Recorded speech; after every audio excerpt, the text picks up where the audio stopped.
So here's the thing with the garden. I know it's a crappy garden. We literally have sand here. I'm not even, between the sand and the deer, and this soil has never ever been worked at all. It's never had any amendments. It's not good soil. It's not even soil. It's sand. Oops, there goes my neighbor. Sorry.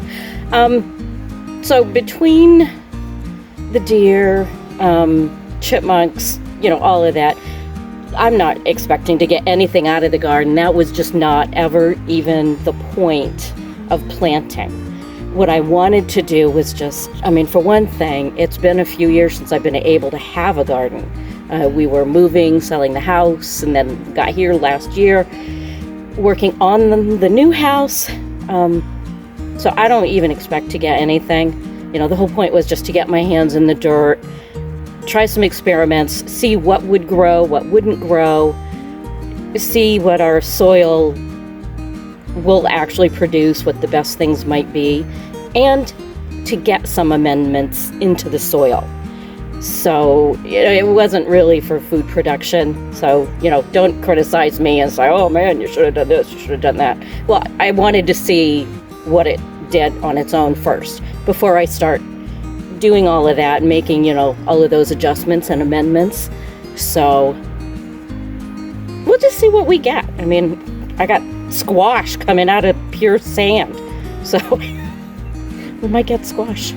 We might get, we'll have no asparagus this year, but maybe in a couple of years we might get, a little handful. So the garden isn't really even, it's just to get my hands in the dirt and an experiment. Okay, I'll do a little garden tour here, such as it is. Here's Mitch's. This is a little midget cantaloupe, something like that, a Minnesota midget cantaloupe. We usually don't have very good luck with the normal size cantaloupe, and Mitch loves it. So we're gonna give it a try. Now here's this. Wish us luck. Look at this pitiful garden. Have you ever seen anything so sad?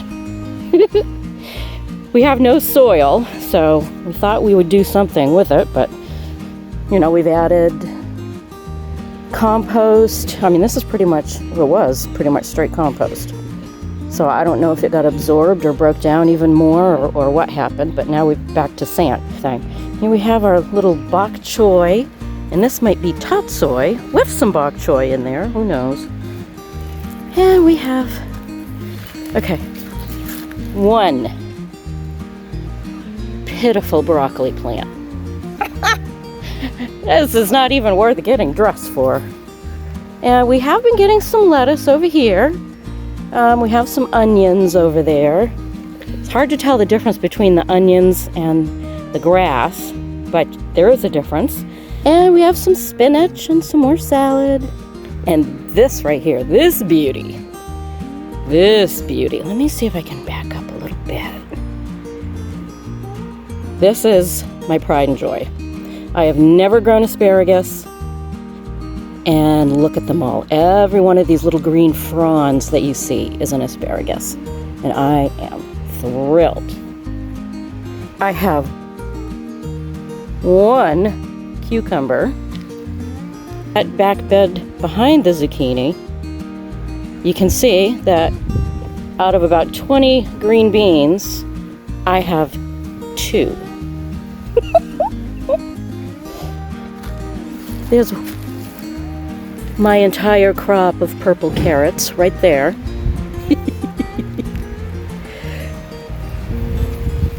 And here's my little pink champagne grape. It's doing pretty well.